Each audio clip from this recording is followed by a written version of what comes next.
The sun hadn't risen yet, but Iscariot readied himself for the day ahead. His jeans were vintage brown, his sweater porcelain white with amber buttons at the neck. He laced up his brown leather boots and threw a Bista Stetson over his head. He grabbed his bag, which he prepared during the night, and tossed it over his shoulders. He went over to his son, who seemed to stare in amazement at the mobile that spun an eagle, leopard, lion, and wolf above him. "Hey, stud, you and I going on an early morning trip to Hoba's meteor," he told him. Iscariot quickly changed his diaper and clothed him in his warmest clothes.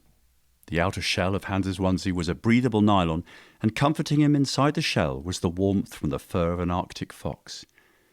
Iscariot put the smallest of hats over his son's head, gave him a wink, and tucked him pleasantly into the carrier that was strapped across his chest. He moved his way into the garage.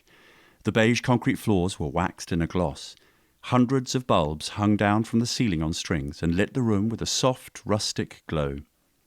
Iscariot walked past his matte black hoverbike, then glanced over at his wife's classic carriage, but quickly turned away. Remembering her was like knotting his throat with a tweed rope, tighter and tighter. It collapsed his airways until it would break, releasing the dam of tears he'd been holding back and letting them flow down his face. He fixed his eyes on an antique. It did not float like a balloon in the sky, nor project an image on a screen. It had tyres made of rubber and was powered by gasoline. The car was hot rod red with white stripes that raced down its sides. On warm days, the roof would fold in, and if he were daring, on the cold days too. Its leather seats were cracked, its wooden steering wheel weathered. There were no buttons to push or screens to see, only two knobs, one to play music, the other to warm the car on days the world blistered your marrow. Iscariot swiped the key from the dash and ignited the engine, and like an earthquake it rumbled. He put the car in drive and let the monster bellow. He rode in the quiet. The low rumble of the engine filled the streets, and the breathing of his son filled the car. Iscariot's mind was blank. His ears had no notes, nor did his eyes see the road, yet he drove to what he believed would be his destiny. The country roads turned to city streets, the streets to alleys, and the alleys led to a path, and that path led to finality. Or so Iscariot thought. The dark clouds still swarmed and swirled, but the cadence of the thunder had rested, and the crash of the lightning ceased to strike. He left his car running with Hans inside, and the morning air was still bitter to the bone. The glistening snow was like a wave of sapphires sparkling in the moonlight, and they broke beneath his feet.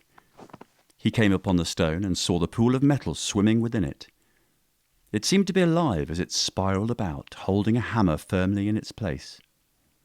Iscariot flexed his hands around the staff of the weapon, as did a pair of two black hands. They looked burned by ice, and bits of skin seemed to float away from them like flurries in the desert of the tundra. Iscariot steadied his eyes upon the creature and pulled the hammer menacingly, with fear and anger built inside his soul. Yet the hammer did not move. The ghostly figure wrapped his cold, dark and narrow fingers around Iscariot's wrist, with its hooded face intently focused upon him.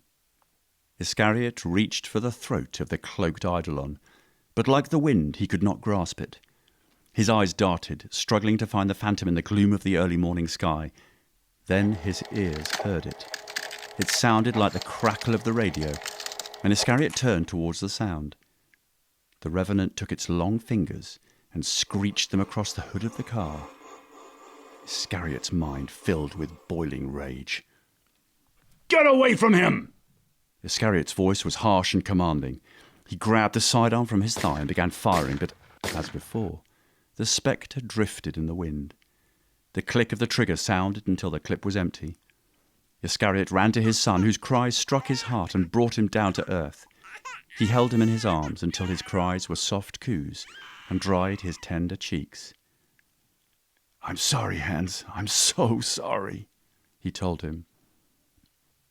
The break of day found its way through the thickness of the grey clouds and eerie fog as the people of Buna found their way to the centre of the city to see if their destiny too might change.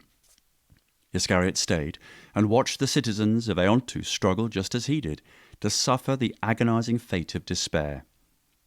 He pitied them, But if it was not he, then who? Who was worthy of such honour? Who was worthy of such grace? Who was worthy of the task to be more than the man they knew they could be? As the hour went by, and then another, and as he was about to leave, he saw the crowd begin to separate. He caught sight of why the people moved like the parting of the sea when his eyes beheld his father's face. Surely, he thought, if any man is to be king, it is the king we see before us. He watched with a heavy heart. His father failed before him and before all those who admired him. He applauded Abraham because he loved him. Iscariot paid no mind to the boy who followed his father, for if Abraham was not worthy to hold the crown, no man was. With hands in his arms, he tried to move through the cluster of people who swarmed like bees to the honey that was Hoba.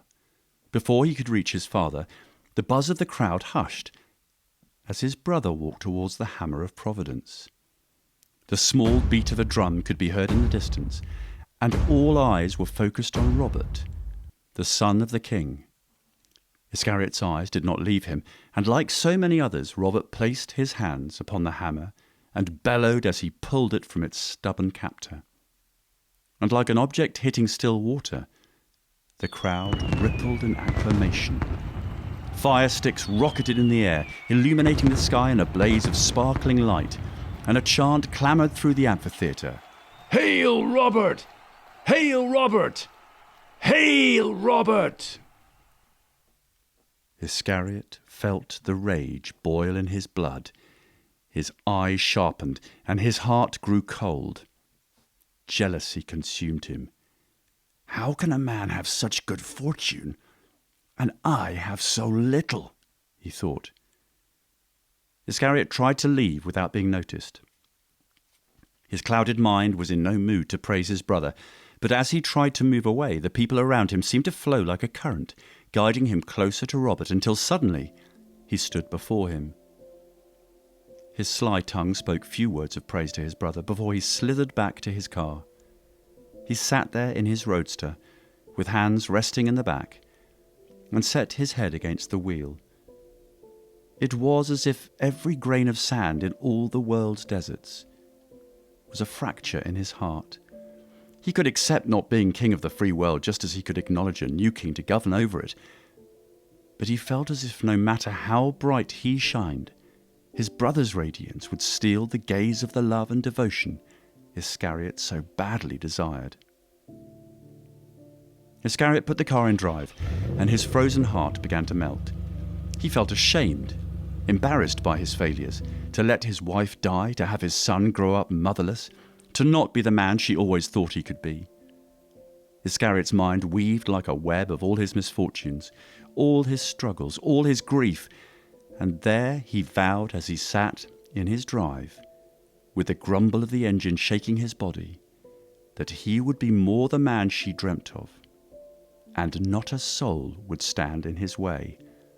No general would order, and no king would command him. There he swore that not even God would dictate his fate.